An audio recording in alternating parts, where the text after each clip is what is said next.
Rita had been working for the Reynolds family for 3 years, and she honestly couldn't have asked for a better job. Every morning at 7 sharp, she'd pull up to the massive iron gates, punch in her code, and drive up the long driveway lined with perfectly trimmed hedges. The house itself looked like something out of a magazine. All white columns and huge windows that sparkled in the sunlight.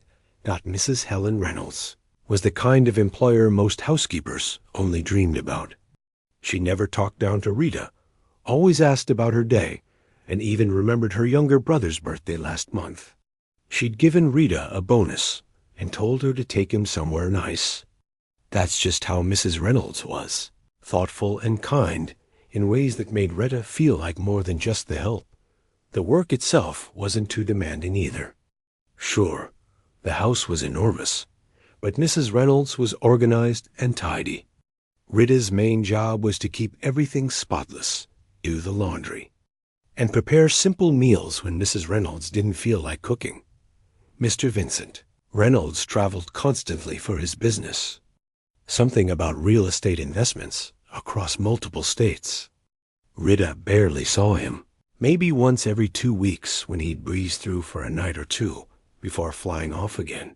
On this particular Tuesday morning, everything seemed normal. Rita had spent the early hours vacuuming the living room and polishing the dining table until it gleamed. Mrs. Reynolds had left for her yoga class and wouldn't be back until noon. The house was peaceful, just the way Rita liked it. She could put on her favorite gospel music while she worked and sing along without worrying about disturbing anyone. She'd saved the upstairs study for last. It was Mr. Reynolds's private office, and she was only supposed to dust and vacuum in there. Never touch any papers or move anything on his desk. Mrs. Reynolds had been very clear about that rule when Rita first started. The study always made Rita a bit uncomfortable anyway. It was dark and heavy, filled with leather furniture and thick curtains that blocked out most of the sunlight. But a job was a job, and Rita took pride in doing everything thoroughly. She pushed open the heavy oak door and wheeled her cleaning cart inside. The room smelled like expensive cologne and old books. Rita started with the windows, wiping away the fingerprints from the glass. Then she moved to the massive bookshelf that covered the entire back wall. It must have held hundreds of books, most of them looking like they'd never been opened. As Rita ran her feather duster along the spines, something strange happened. One of the books seemed stuck, and when she pulled on it gently to dust behind it, she heard a soft click. Before she could figure out what had happened, a section of the bookshelf swung inward like a door, revealing a hidden space behind it. Rita's heart jumped into her throat. She stood frozen for a moment, the duster still in her hand, staring at the dark opening. She knew she should just close it and pretend she'd never seen it. This was exactly the kind of thing Mrs. Reynolds meant when she said not to touch anything in the study. But curiosity got the better of her. What could Mr. Reynolds possibly need to hide in his own home? She glanced toward the door to make sure she was still alone, then stepped closer to the opening. Inside the hidden compartment were several shelves, and they were packed with things that made Rita's stomach turn cold. There were stacks of passports, at least a dozen of them. She picked one up with trembling hands and opened it. Mr. Reynolds's face stared back at her, but the name underneath said David Martinez. She grabbed another one. Same face, different name, Kenneth Wright. Rita's mind raced. Why would Mr. Reynolds need so many fake identities? Her grandmother's voice echoed in her head, the warnings she'd given Rita about trusting people just because they had money and nice houses. Something was very wrong here. There were photographs, too, dozens of them scattered across one of the shelves. Rita picked up a handful and felt her breath catch. They showed Mr. Reynolds with different women, none of them Mrs. Reynolds. At first, Rita thought maybe he was just having affairs, which would be terrible enough. But then she noticed something else. In several of the photos, there were newspapers visible in the background. She squinted at one image, trying to make out the headline. Her blood ran cold when she finally read it. Local woman still missing after 3 weeks. Rita's hands started shaking so badly, she almost dropped the photographs. She forced herself to look at more of them. Different women, different locations, but the same man in every picture. And in the backgrounds, more newspapers, more headlines about missing persons cases. This couldn't be a coincidence. It just couldn't be Dot. She was so focused on the photos that she didn't hear the sound at first. But then it registered, the unmistakable noise of the front door opening downstairs. Heavy footsteps echoed through the house, and Rita's heart nearly stopped. Mr. Reynolds wasn't supposed to be home. He was supposed to be in California for another 3 days. Hello? Anyone home? His voice drifted up from downstairs, casual and friendly like always. Rita's survival instincts kicked in. She shoved the photographs and passports back onto the shelves as quickly and quietly as she could, her hands fumbling in her panic. She tried to push the bookshelf back into place, but it wouldn't budge. How had it opened in the first place? What had she touched? The footsteps were on the stairs now, getting closer. Rita's mind went blank with terror. She gave the bookshelf one more desperate push, and miraculously, it clicked back into place. She grabbed her feather duster and spun around just as the study door opened. Mr. Reynolds stood in the doorway, and for a split second, Rita saw something in his eyes that hadn't been there before. It was gone so quickly, she almost thought she'd imagined it, replaced by his usual pleasant smile. But she hadn't imagined it. She'd seen it clearly, a flash of cold calculation, like a predator spotting prey. Rita, I didn't expect to find you here, he said, his voice warm, but his eyes scanning the room carefully. I had to cut my trip short. Some urgent business came up. Rita forced herself to breathe normally, to smile like nothing was wrong. Just finishing up the study, Mr. Reynolds. I'll get out of your way. But he didn't move from the doorway. Instead, he walked slowly into the room, his gaze moving from her face to the bookshelf and back again. Have you been in here long? No, sir. Just a few minutes, Rita managed to say, though her voice sounded strange even to her own ears. He moved toward the bookshelf, and Rita felt like she might pass out. He ran his fingers along the spines of the books, lingering on the section where she'd accidentally triggered the mechanism. Then he looked down at the floor. Rita followed his gaze and felt her stomach drop. There, on the dark carpet, was a single photograph. It must have fallen when she was frantically trying to put everything back. She'd missed it in her panic. Mr. Reynolds bent down and picked it up slowly. When he straightened, the friendly mask was completely gone from his face. He looked at the photograph, then at Rita, and the smile that spread across his lips made her blood turn to ice. Rita, he said quietly, walking toward the study door and closing it with a soft click. I think you and I need to have a very important conversation about what you've seen today. Rita's legs felt like they might give out beneath her. The study suddenly felt smaller, the air thicker. Mr. Reynolds stood between her and the door, holding that photograph in his hand like it was a piece of evidence in a courtroom. And in a way, it was. Evidence that Rita had seen something she was never supposed to see. Mr. Reynolds, I'm so sorry, Rita started, her voice shaking. I was just cleaning, and the shelf, it just opened on its own. I didn't mean to snoop or anything. I was just trying to close it back. He tilted his head slightly, studying her face like he was trying to decide whether she was telling the truth. Then, to her surprise, his expression softened. He even let out a small laugh, though it didn't quite reach his eyes. Rita, calm down, he said, his voice back to that smooth, friendly tone. You look like you've seen a ghost. Come here, sit down. Let's talk about this like adults. He gestured toward one of the leather chairs near his desk. Rita didn't want to sit. Every instinct in her body was screaming at her to run, to get out of that room and never come back. But she also knew that running would make things worse.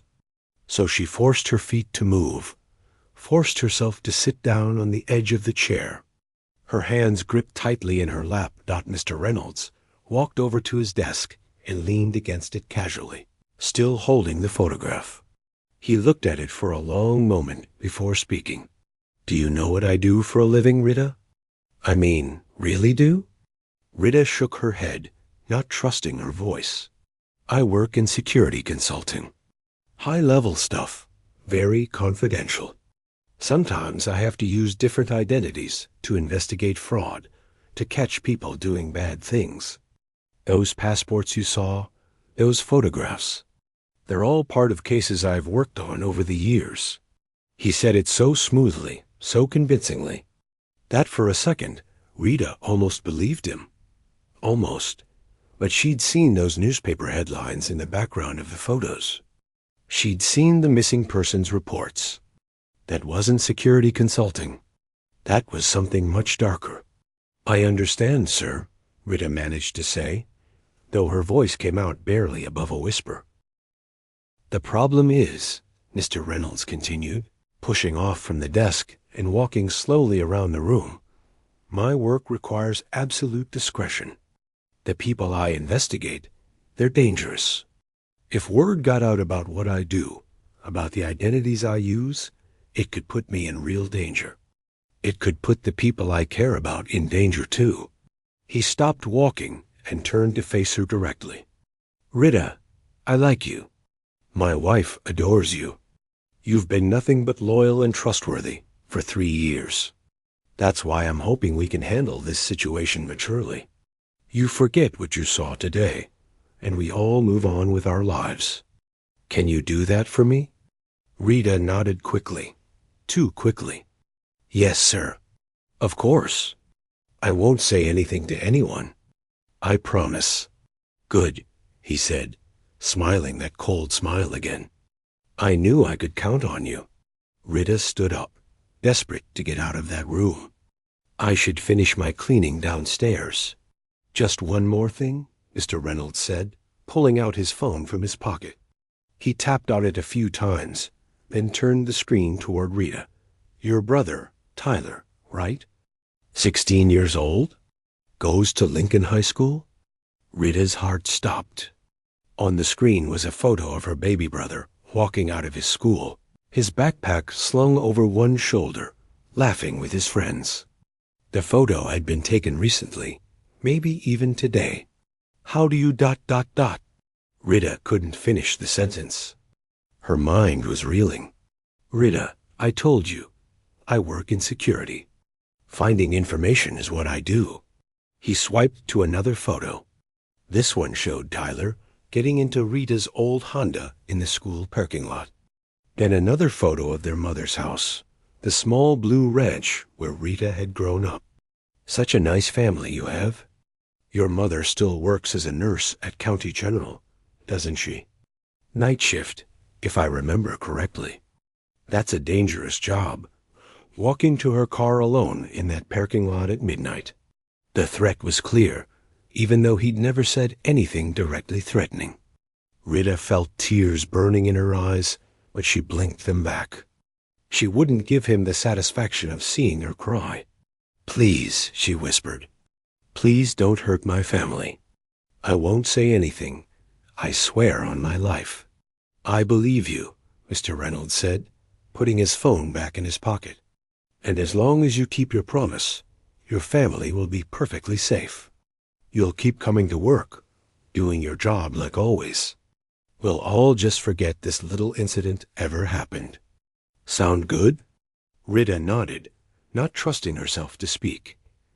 Mr. Reynolds walked to the study door and opened it, gesturing for her to leave. As she walked past him on shaky legs, he put a hand on her shoulder. She flinched. "Oh, and Rita? Don't even think about going to the police.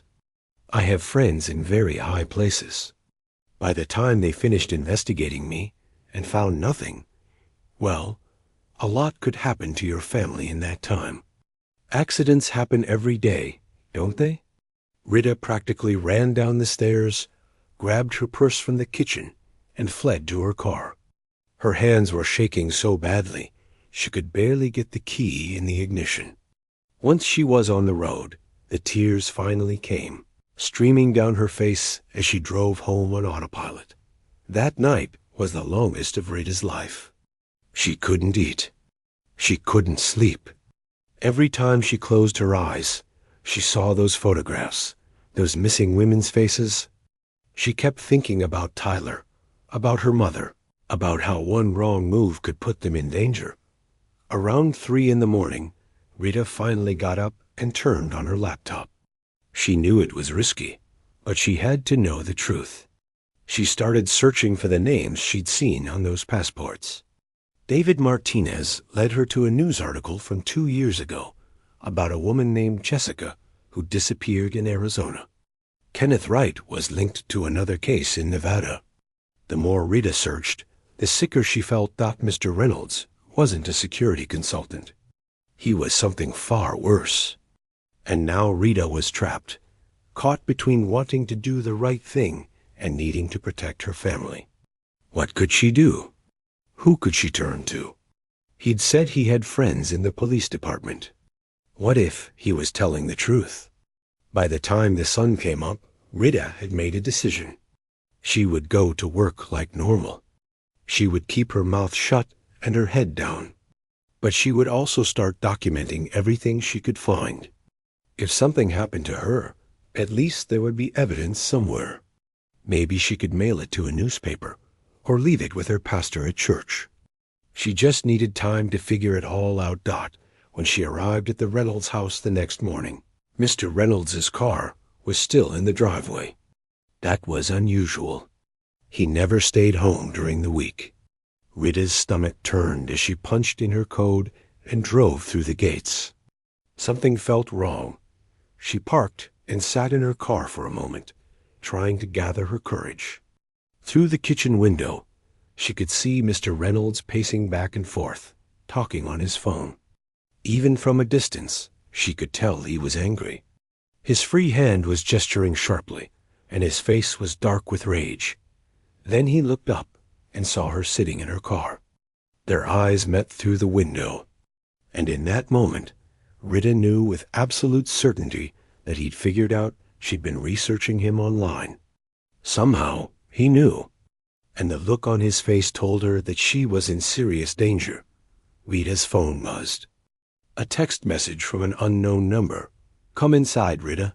We need to talk." "Don't make me come out there." Her hands gripped the steering wheel. She could drive away right now, just put the car in reverse and run. But where would she go? He knew where her family lived. He knew where Tyler went to school. Rita took a deep breath, whispered a prayer, and got out of the car. Whatever was about to happen, she had to face it. But first, she had to warn Mrs. Reynolds. That kind woman didn't deserve to be living with a monster without knowing it. Rita's legs felt like lead as she walked toward the kitchen entrance.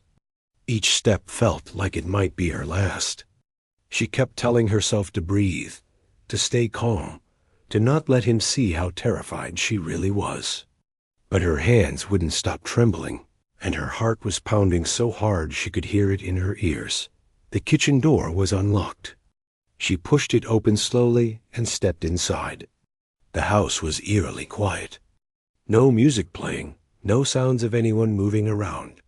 Just silence that seemed to press down on her from all sides. "Mr. Reynolds?"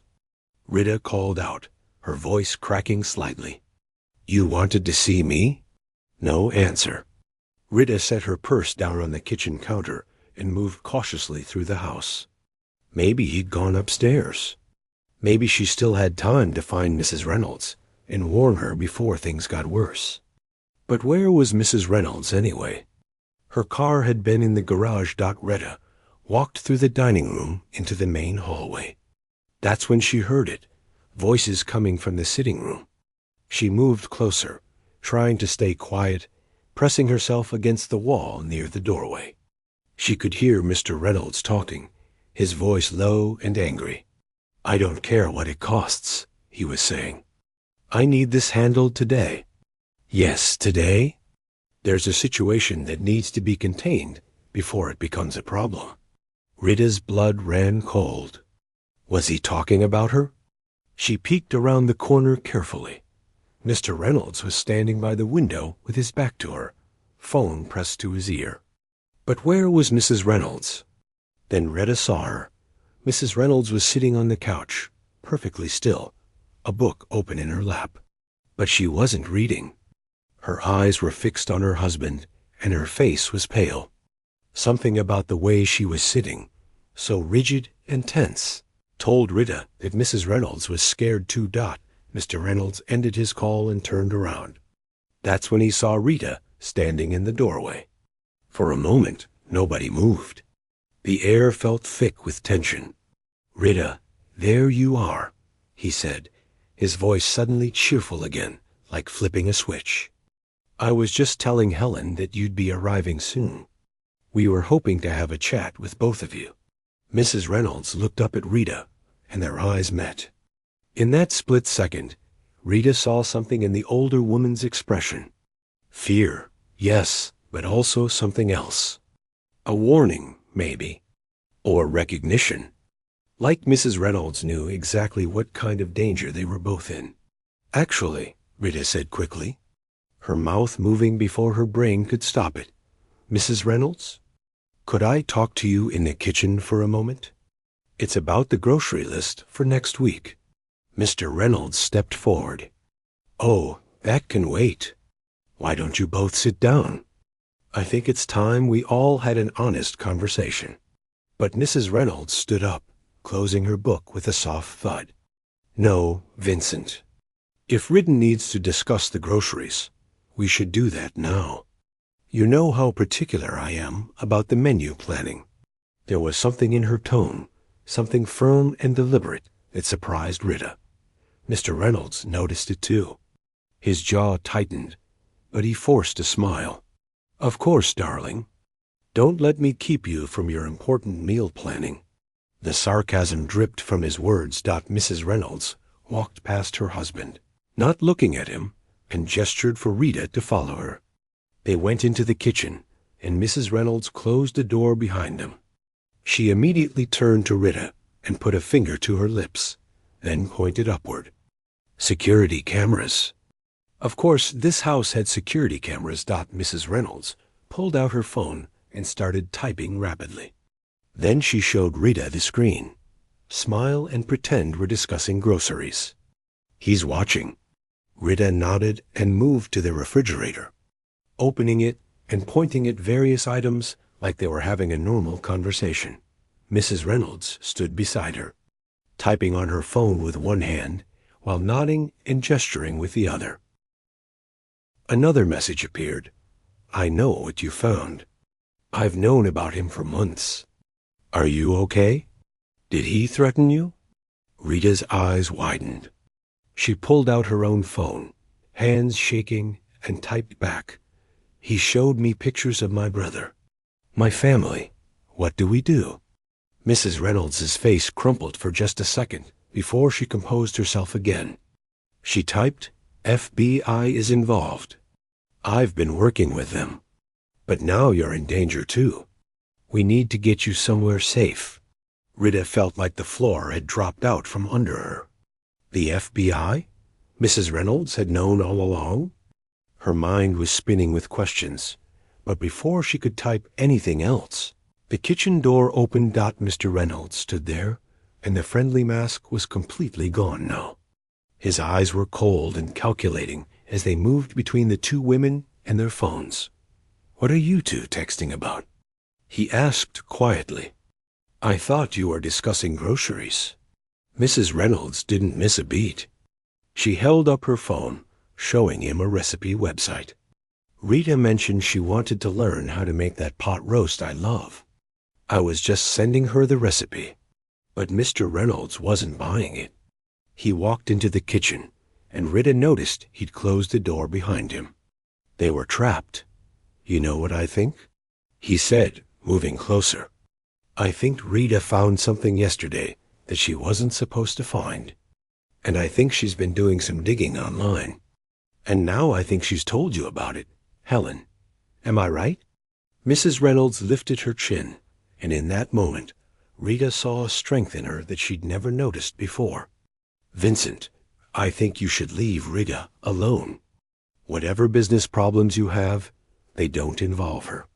"Business problems?" He laughed, but it was a harsh, ugly sound.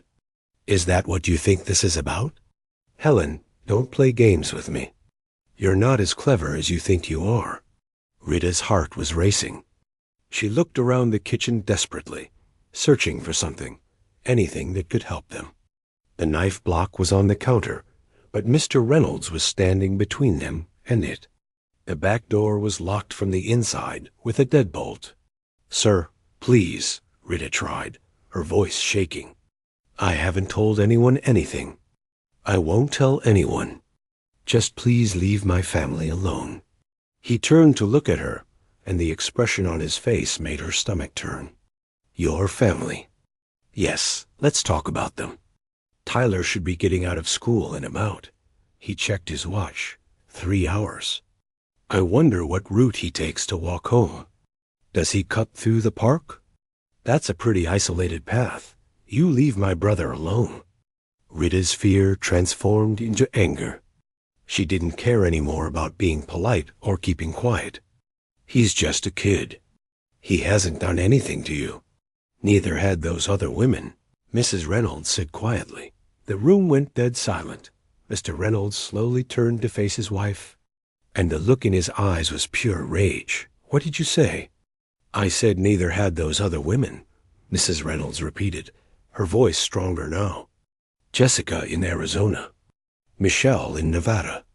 Angela in Colorado. Should I go on?" Rita watched in shock as Mr. Reynolds took a step toward his wife. But Mrs. Reynolds didn't back down. She reached into her cardigan pocket and pulled something out.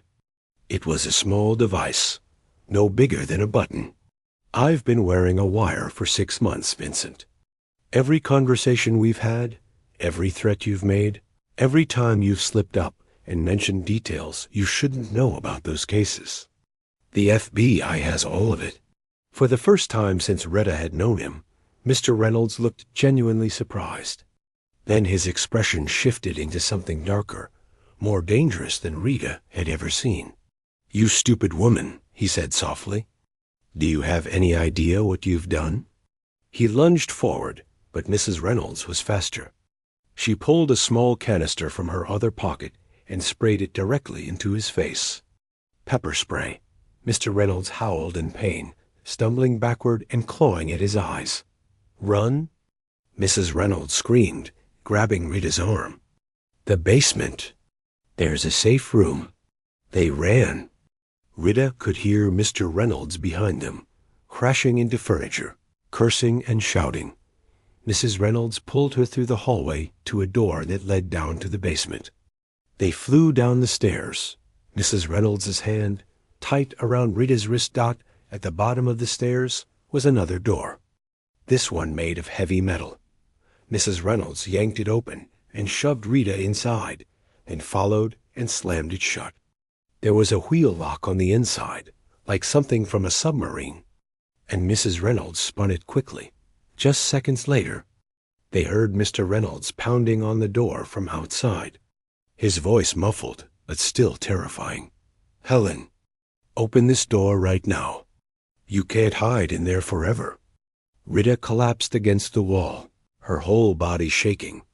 Mrs. Reynolds pulled out her phone and dialed a number with trembling fingers. "This is Helen Reynolds," she said when someone answered. "He knows. You need to come now. Rita and I are locked in the safe room, but he's outside and he's not going to stop. Please hurry." She ended the call and looked at Rita with tears streaming down her face. "I'm so sorry," she whispered. "I'm so sorry you got caught up in this. I never wanted anyone else to get hurt." Rita couldn't find words. She just sat there on the cold floor of the safe room, listening to Mr. Reynolds' rage outside the door, and wondered if they would make it out of this alive. The safe room was smaller than Rita had imagined. Maybe 10 feet by 10 feet, with concrete walls and no windows. There were some shelves stocked with bottled water and canned food, a first aid kit, and what looked like emergency supplies. A bank of security monitors lined one wall, showing different views of the house and property. Mrs. Reynolds was staring at the monitors, watching her husband pace back and forth in the basement. He'd stopped pounding on the door, which somehow felt worse than when he was yelling. The silence meant he was thinking, planning his next move. "How long until they get here?" Rita asked, her voice barely above a whisper. 10 minutes, maybe 15, Mrs. Reynolds replied, wiping tears from her cheeks. Agent Morrison said they were already on standby nearby. They've been waiting for enough evidence to get a warrant. Rita looked at the older woman with new eyes. For 3 years, she'd thought she knew Mrs. Reynolds. Sweet, kind, a little sheltered maybe. But the woman standing next to her now was someone completely different. Someone brave enough to live with a monster while gathering evidence to put him away. "How did you find out?" Rita asked. "About what he was doing?" Mrs. Reynolds let out a shaky breath and sat down on a metal folding chair, the only furniture in the room. 6 months ago, I was looking for his passport because we were planning a trip to Europe. I found a box in his closet with 3 different passports, all with his picture, but different names. When I asked him about it, he had this explanation ready, something about identity theft protection and security. She paused, staring at her hands. But I could tell he was lying. I've been married to the man for 12 years. I know when he's lying. So I hired a private investigator. What he found? Her voice broke. Those poor women. And I'd been sleeping next to him every night, having dinner with him, pretending everything was normal. Why didn't you just leave? Rita asked. Why stay and put yourself in danger? Because running wouldn't have stopped him, Mrs. Reynolds said fiercely. He would have just disappeared, created a new identity, and continued somewhere else. The FBI needed evidence, recordings, proof that couldn't be dismissed in court. So I stayed. I wore the wire. I asked careful questions and recorded his answers. I documented everything. Rita felt a surge of respect for this woman. That was really brave. Or really stupid, Mrs. Reynolds said with a bitter laugh. Now I've put you in danger too. I should have warned you somehow, should have found a way to keep you away from the house until this was over. Before Rita could respond, they heard something on one of the monitors. Mr. Reynolds had stopped pacing and pulled out his phone. They couldn't hear what he was saying, but they could see his mouth moving, his face twisted with anger. He's calling someone, Mrs. Reynolds said, leaning closer to the screen. Oh God, Rita, what if he's calling someone to go after your family? Rita's heart nearly stopped. Tyler, her mother. They had no idea what was happening. She grabbed her own phone and called her brother's number. It rang 4 times, then 5. Please pick up. Please pick up. Hey sis, what's up? Tyler's voice came through, casual and carefree.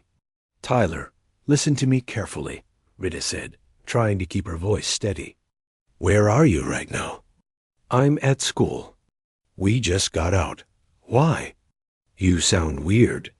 I need you to go back inside the school right now. Go to the principal's office and tell them you need to call the police. Don't leave the building. Don't go anywhere alone. And don't talk to any strangers. Do you understand me? Rita, you're freaking me out. What's going on? Just do what I say, Tyler. Please. I'll explain everything later, but right now I need you to trust me. And call Mama at work. Tell her the same thing. Both of you stay somewhere public with lots of people until you hear from me.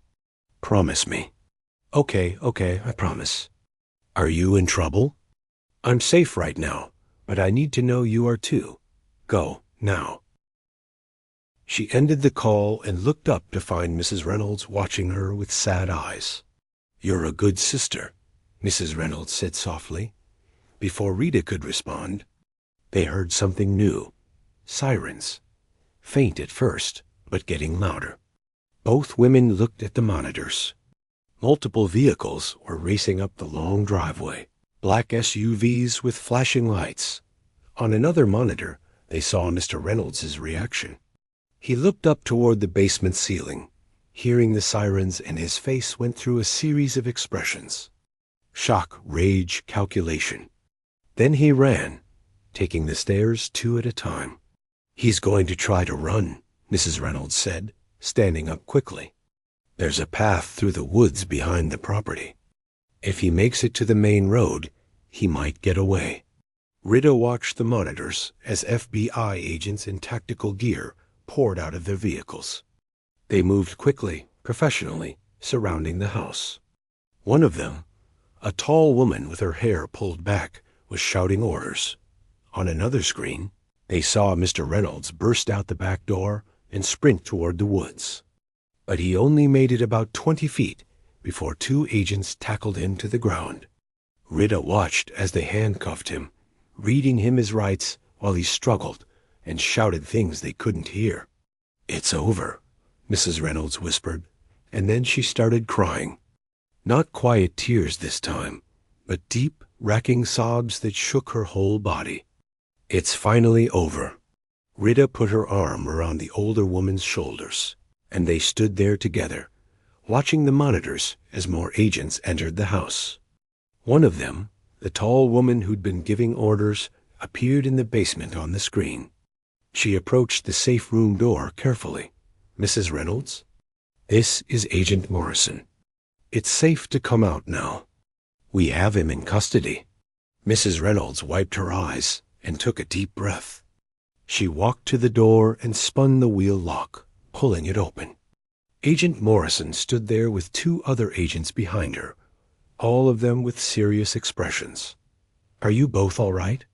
Agent Morrison asked, looking between Mrs. Reynolds and Rita. "We're okay," Mrs. Reynolds said. "But he threatened Rita's family, her brother and mother. He might have sent someone after them." Agent Morrison immediately pulled out her radio. "We need units at—" She looked at Rita. "What's your family's address?" Rita rattled off her mother's address and Tyler's school. Agent Morrison called it in, requesting immediate protection for both locations. "We'll have officers there in less than 5 minutes," she assured Rita. "No one's going to hurt your family." Rita felt her knees go weak with relief. Mrs. Reynolds caught her arm. Steadying her, they followed the agents upstairs and outside. The property was swarming with law enforcement now. Crime scene investigators were already heading into the house with their equipment. Rita saw Mr. Reynolds sitting in the back of one of the SUVs, his hands cuffed behind him, his face pressed against the window. When he saw them, his expression filled with such hatred that Rita had to look away. "He can't hurt you anymore," Agent Morrison said, noticing Rita's reaction. "Either of you, Mrs. Reynolds, the evidence you gathered, combined with what we found in that hidden room, is more than enough to put him away for the rest of his life." A paramedic approached them, insisting on checking them both for injuries. Rita sat numbly while the young woman took her blood pressure and asked her questions. Everything felt surreal, like she was watching it happen to someone else. Mrs. Reynolds finished with her own paramedic check and came to sit next to Rita on the back of the ambulance. For a moment, they just sat there in silence, watching the controlled chaos around them. "What happens now?" Rita asked finally. "Now? Now we both give statements. There will be trials, probably lots of them. It's going to be a long process." Mrs. Reynolds looked at her. "Rita, I know you just work here, or worked here, I guess. You don't owe me anything. But I was wondering, I was hoping maybe we could stay in touch through all of this. I don't have many friends, and after today, after what we went through together, ... Of course," Rita said without hesitation. Of course we'll stay in touch. Mrs. Reynolds smiled, a real smile this time, and squeezed Rita's hand. Agent Morrison came back over with a notepad. Ladies, I know you've been through a lot today, but I need to get your statements while everything is still fresh. Rita, let's start with you. Take me through everything that happened, starting from when you first discovered the hidden compartment. Rita took a deep breath and began to tell her story. Behind her, investigators were bringing evidence boxes out of the house. In one of the SUVs, Mr. Reynolds sat handcuffed and silent, his perfect life crumbling around him, and somewhere across town, Tyler and Rita's mother were safe, surrounded by police officers, waiting to hear that their daughter and sister was okay. The nightmare wasn't completely over yet. There would be questions, statements, maybe even testifying in court. But the worst part, the terrifying part, was she didn't know if she'd survive the day. That was behind her now. Rita looked at Mrs. Reynolds, who was giving her own statement to another agent. Despite everything, despite the fear and trauma, they'd made it through, together. 3 months later, Rita sat in a courthouse waiting room, smoothing down the skirt of her best dress. Her hands were still shaking slightly, even though she'd been practicing her testimony for weeks. Tyler sat next to her, his leg bouncing nervously. Their mother was on Rita's other side, holding her hand tight. You're going to do great, baby, her mother whispered. Just tell the truth. That's all you have to do. The door opened and Agent Morrison poked her head in. Rita, they're ready for you. Rita stood up, taking a deep breath. This was it. The moment she'd been dreading and preparing for since that terrible day. She'd already given statements to the police, the FBI, and the prosecutors. But now she had to stand up in front of a courtroom full of strangers and tell her story while Mr. Reynolds sat there watching her. Mrs. Reynolds was waiting in the hallway outside the courtroom. She'd testified yesterday, spending nearly 6 hours on the stand describing how she'd gathered evidence and what she'd discovered about her husband's crimes. The news had called her brave. Rita thought she looked exhausted. You've got this, Mrs. Reynolds said, giving Rita a hug. I'll be right there in the gallery. If you get scared, just look at me, okay? Rita nodded and followed Agent Morrison into the courtroom. It was bigger than she'd expected, with high ceilings and dark wood everywhere. She tried not to look at the defense table where Mr. Reynolds sat in an orange jumpsuit, flanked by his lawyers. She focused instead on walking to the witness stand without tripping. The bailiff swore her in, and Rita placed her hand on the Bible, promising to tell the truth. Then the prosecutor, a sharp-looking woman named Miss Chun, approached with a kind smile. Good morning, Rita. I know this is difficult, but I'm just going to ask you some questions about what happened on that day in March. Let's start from the beginning. Can you tell the jury about your job working for the Reynolds family? Rita's voice came out quieter than she'd intended, but she started talking. She described her 3 years working at the house, how normal everything had seemed, how kind Mrs. Reynolds had always been to her. Then she told them about finding the hidden compartment, the passports, the photographs. And what did you do when you realized what you were looking at? Ms. Chun asked. I tried to put everything back, Rita said. I was scared. I knew I'd seen something I wasn't supposed to see. The prosecutor walked her through the rest of that day. The threats against her family. The way Mr. Reynolds had shown her photos of Tyler. How terrified she'd been. Rita's voice cracked a few times, but she kept going. She could feel Mr. Reynolds' eyes on her, but she refused to look at him. Instead, she looked at Mrs. Reynolds in the gallery, who nodded ENCOURAGINGLY when it was the defense attorney's turn to question her. He tried to make it seem like Rita had been snooping, that she'd deliberately opened the hidden compartment.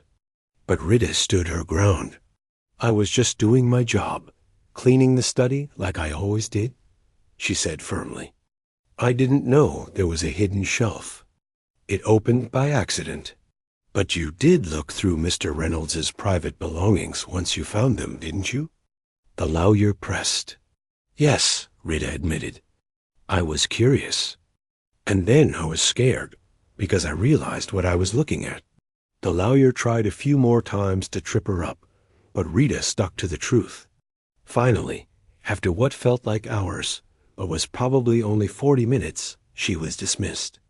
She walked past the defense table on shaky legs, and this time she did look at Mr. Reynolds. He was staring straight ahead, his jaw clenched tight. He looked smaller somehow, less frightening than he had that day. Outside the courtroom, Rita's mother wrapped her in a tight hug. Tyler punched her shoulder gently. You did good, sis. You were like a TV lawyer up there. Mrs. Reynolds was crying again. Happy tears this time. You were amazing. So brave. Thank you for telling the truth. The trial lasted 2 more weeks. Other witnesses testified. FBI agents presented evidence. And experts talked about forensics and DNA. The families of the victims attended every day, sitting together in the gallery, holding each other through the difficult testimony. Rita went back for the closing arguments, wanting to see it through to the end. When the jury came back with their verdict after only 4 hours of deliberation, the courtroom was packed. Rita held Mrs. Reynolds's hand as they read out the counts. Guilty, guilty, guilty. All 12 charges, including 4 counts of murder. Several people in the gallery started crying. Rita felt her own tears sliding down her cheeks. It was really over. Mr. Reynolds would never hurt anyone again. The sentencing came a month later. Life in prison without the possibility of parole. 4 consecutive life sentences. As they led him out of the courtroom in chains, Mr. Reynolds finally looked back at his wife. Whatever he saw in her expression made him look away quickly. There was no forgiveness there, no sadness. Just a cold, final goodbye in the months that followed. Rita's life changed in ways she never could have imagined. Mrs. Reynolds had insisted on helping Rita's family relocate to a safer neighborhood. She'd also offered to pay for Rita to go back to school. I don't know what I'd want to study, Rita had said when Mrs. Reynolds first brought it up. What about criminal justice? Mrs. Reynolds suggested. You could help other people who find themselves in dangerous situations. You could be an advocate, or work with victim services, or even become an investigator yourself. The idea had taken root in Rita's mind. She'd enrolled in community college that fall, taking evening classes while working a new job at a local medical office during the day. The work was easier, the hours better, and nobody's life was in danger. But she found herself drawn to her criminal justice classes, fascinated by the legal system and how it worked out. Mrs. Reynolds had started her own journey of healing too. She'd sold the big house, unable to live there anymore after everything that had happened. She'd moved into a smaller place in the city and started volunteering with an organization that helped domestic violence survivors. She'd also become an advocate for victims' rights, speaking at events and working to change laws. On the 1-year anniversary of that terrible day, Rita and Mrs. Reynolds met for coffee at a small cafe downtown. It had become their Tuesday morning tradition, a time to check in with each other and talk about how they were doing. I got an A on my criminal psychology exam, Rita announced proudly, showing Mrs. Reynolds her grade on her phone. That's wonderful. I knew you would. You're going to make an excellent advocate someday. I was thinking, Rita said carefully, maybe I could intern at your organization this summer. If you think I'm ready. Mrs. Reynolds's face lit up. Rita, I would love that. We could use someone with your perspective. Someone who really understands what it's like to face that kind of danger. They talked for an hour. About Rita's classes, about Mrs. Reynolds's upcoming speaking engagement, about Tyler's baseball season and Rita's mother's new job. To anyone watching, they might have looked like an unlikely pair of friends. the wealthy white woman and the young black woman from very different worlds. But what they'd been through together had created a bond that went deeper than any surface differences. As they were leaving, Rita turned to Mrs. Reynolds. "Can I ask you something? Do you ever regret staying? Putting yourself in danger to gather that evidence?" Mrs. Reynolds thought about it for a moment. "I regret that you got caught up in it. I regret that you and your family were put at risk. But do I regret helping to stop him? No. Those women deserved justice. Their families deserved answers. And if I hadn't stayed, if I'd just run away, he would have hurt more people." "You saved lives," Rita said simply. "We saved lives," Mrs. Reynolds corrected. "If you hadn't been brave enough to try to warn me that day, if you hadn't stood up in court and told your story, the outcome might have been very different. We did this together." Rita smiled. Together. They hugged goodbye on the sidewalk, promising to meet again next Tuesday. Rita watched Mrs. Reynolds walk to her car, this woman who'd started out as just her employer, but had become so much more. A mentor, a friend, a reminder that courage came in many forms, and that sometimes the strongest bonds were forged in the darkest moments. As Rita drove home, she thought about how much her life had changed in just 1 year. She was in school, pursuing a degree that excited her. Her family was safe. She'd found a purpose, a calling to help others who found themselves in danger. And she'd gained a friendship she knew would last the rest of her life. The nightmares still came sometimes. Rita would wake up in a cold sweat, remembering that day, remembering the fear. But they were getting less frequent. And when they did come, she had people to call, people who understood. Mrs. Reynolds had her own nightmares too. They'd learned to lean on each other through the hard days. That evening, Rita sat down to work on an essay for her victimology class. The assignment was to write about resilience and recovery after trauma. She thought about everything she'd learned over the past year, about strength and courage and the power of women supporting each other. She began to type, the words flowing easily now. She wrote about fear and bravery, about the moment when you have to choose between staying silent and speaking up, between protecting yourself and protecting others. She wrote about finding your voice, even when you're terrified, about the importance of standing up for what's right, even when it puts you at risk. But mostly, she wrote about hope, about how even the darkest experiences can lead to growth and change, about how trauma doesn't have to define you, and how the worst day of your life can sometimes lead to discovering strength you never knew you had. As the sun set outside her window, Rita finished her essay and closed her laptop with a satisfied smile. She'd come so far from that scared young woman who'd stumbled upon a terrible secret. She was still healing, still learning, still growing. But she was no longer just surviving. She was truly living, building a future full of purpose and possibility. And somewhere across town, Mrs. Reynolds was doing the same thing, both of them moving forward, both of them proof that courage and compassion could triumph over evil, and that the bonds formed in crisis could become the foundation for something beautiful.